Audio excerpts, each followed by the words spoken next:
I want to give a special shout out to all my patrons first. Thank you so much to my Bibliospren, Bibliohowlers, and my Bibliomancers.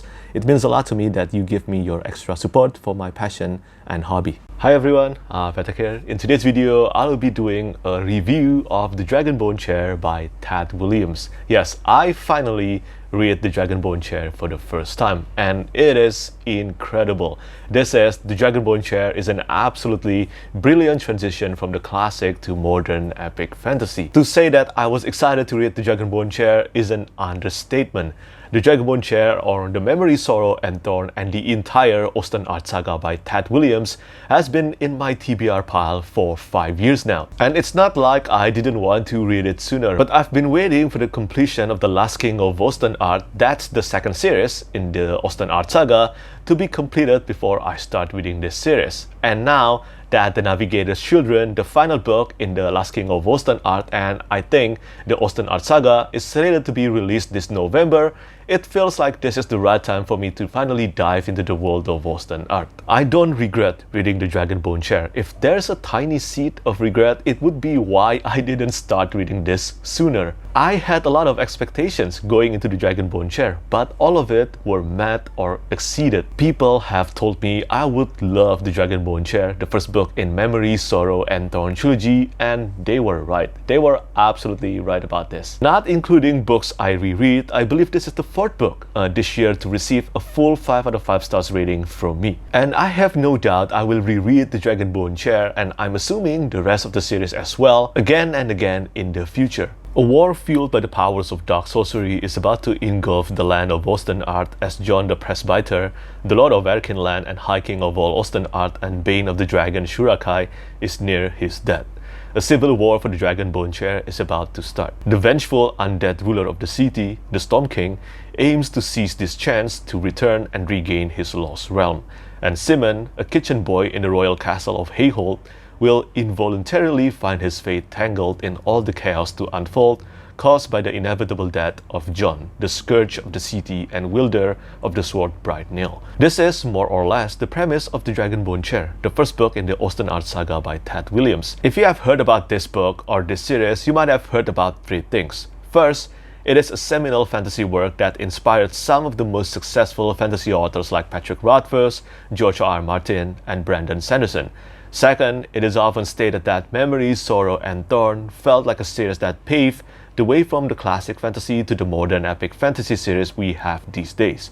I can agree with that simply from having read the Dragonbone Chair, but I want to address the third thing you might have heard about the Dragonbone Chair first, the pacing. Everyone has their own reading taste and preference, but based on my experience and everything I've heard about the pacing in the Dragonbone Chair, well, the negative reception about the pacing felt exaggerated. The Dragonbone Chair was written and published before I was born, and right from the beginning of the book, it is already more compelling than many modern fantasy books that I have read. But it is true, if you, like me a few days ago, are a reader who hasn't started your journey into the classic fantasy world of Osten Art, it is worth knowing that part 1 of 3 of the novel, or the first 200 pages, can be categorized as a slice of life portion. Also, if you love Robin Hobb's prose in the realm of the Elderlings, as I do, there is a good chance Tad's prose will suck you into the story with ease. I knew about these 2 points thanks to my viewers before I started reading the Dragonbone Chair, and it was helpful for me to make sure I was in the correct reading mood for a fantasy book with prose to savor. But this does not mean the beginning portion was boring, not from my perspective and experience. The beginning section was cleverly utilized to gradually introduce the main characters, world building, and history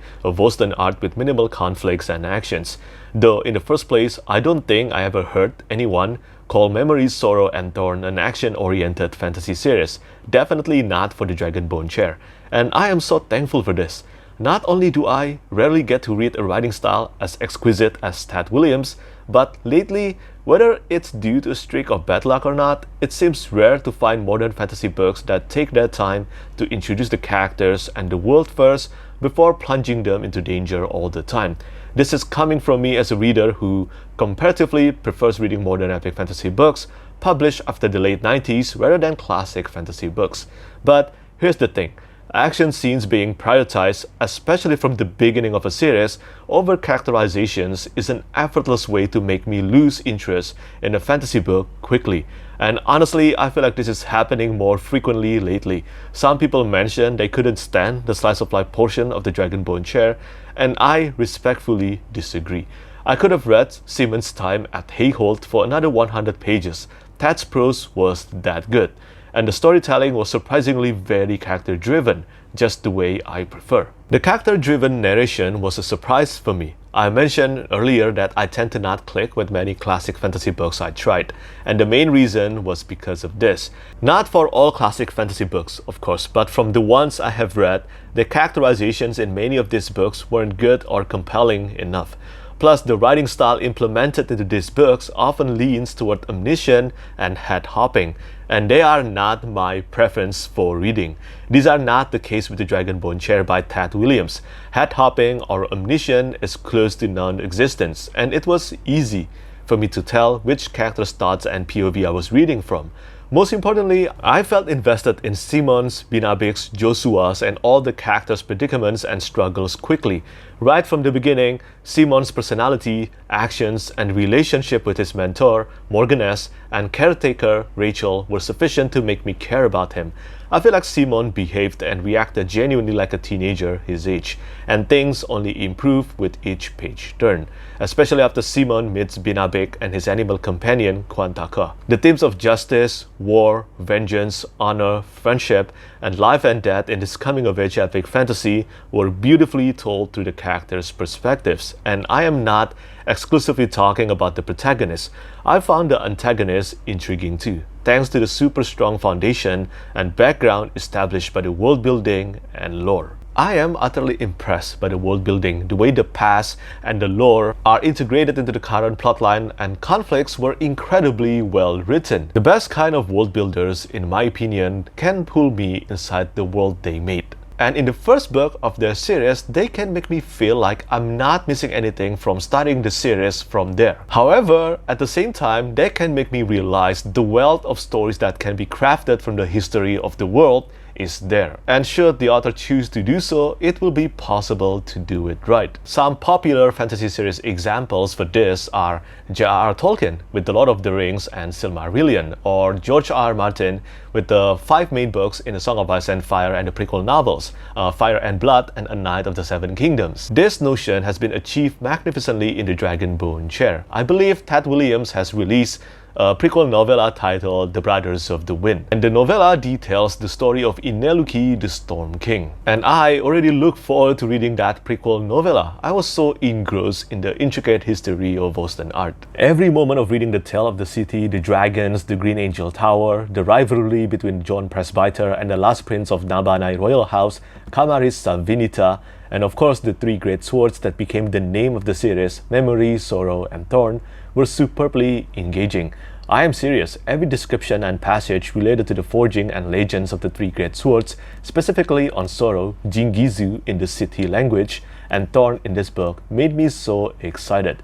Here's one small example. Haggard, sick to madness, yet full of grim resolve, he watched the master smiths of the Asua flee before him and did not care. By himself, he heated the forged fires hotter than they had ever been. Alone, he chanted the words of making, all the while wielding the hammer that shapes, which none but the high smith had ever held before. Alone in the red-lit depths of the forge, he made a sword, a terrible great sword whose very substance seemed to breathe dismay. Such hideous, unholy magics did Ineluki called up during its forging that the very air of Asua seemed to crackle with heat and the walls swayed as though struck by giant fists. Wasn't that so badass? For the lack of better word, I think it is so damn cool. And that's only a taste of Tad's breathtaking prose. There were also Buddhist and Japanese inspired names like Shurakai, meaning World of Asuras, and Hidohebi the Black, meaning Horrible Serpent in Japanese, that I enjoyed reading. Another example is Jiriki, which means one's own strength in Japanese Buddhist term. It is a term for self-power or ability to achieve enlightenment. And yes, this is fitting to the character. You just have to find out the rest for yourself. But just from the first book of the series alone, the world of Osten art felt more fleshed out than most modern fantasy books I read lately.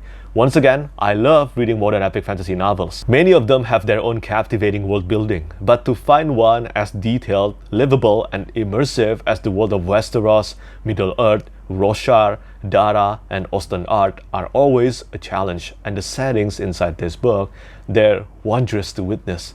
The glorious Dragonbone Chair in the Hayhold, 1,000 Nails of Naglimun, the snowy landscape of Urmsheim, to the majestic Da'ai Chikiza.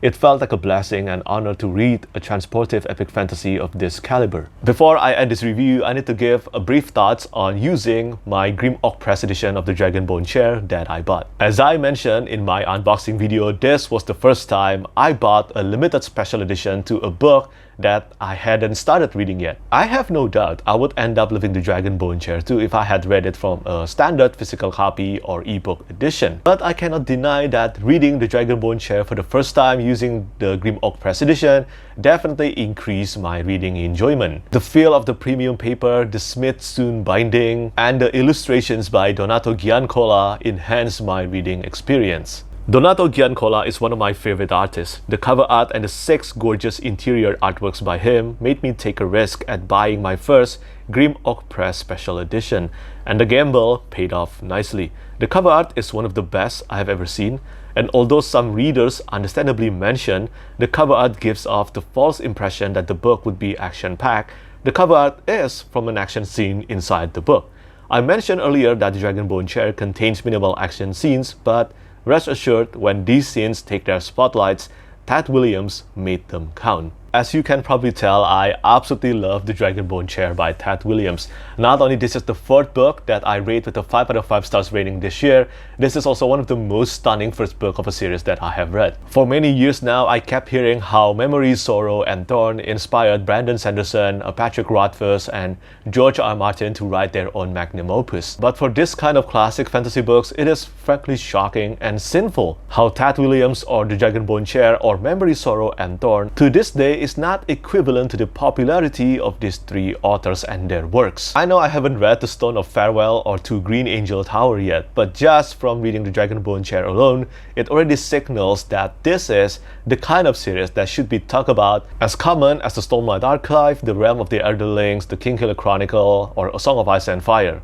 Not only that, whether voluntarily integrated or not, I saw the touch and influence of Ted Williams' storytelling structure and atmosphere in many modern epic fantasy series now. The Dragonbone Chair and the Iron Throne, the scene of a comet that bleeds across the sky that reminded me of the prologue in The Clash of Kings. Simon's apprenticeship under Morganess felt similar to Fitz's apprenticeship under Shade, or how reminiscent Simon's first time outside of Hayhold was to Kuvot's pre-Tarbean survival section. This is truly a classic fantasy bridge to modern epic fantasy. I am glad to have read this, and I look forward to reading The Stone of Farewell next month. I don't want to jinx it, but if all the sequels goes well for me, Memory, Sorrow, and Thorn, or the entire Osten art saga might become one of my top favorite series. So yeah, that's it. That's my thoughts on reading the Dragonbone Chair for the first time. I really love this one, and do tell me what do you think about the Dragonbone Chair if you have read it. Or maybe if you haven't, do tell me whether you plan to read this someday or not. I think this is incredible in my opinion. I know that the beginning can be a bit off-putting to plenty of readers, but I think it was done really well. I hope the second book or the third book will be even better than this one. So yeah, that's it for me today. As always, thank you so much for watching, and thank you for your support. Bye bye. Lastly, I want to say thank you so much once again to all my patrons who keep on supporting me.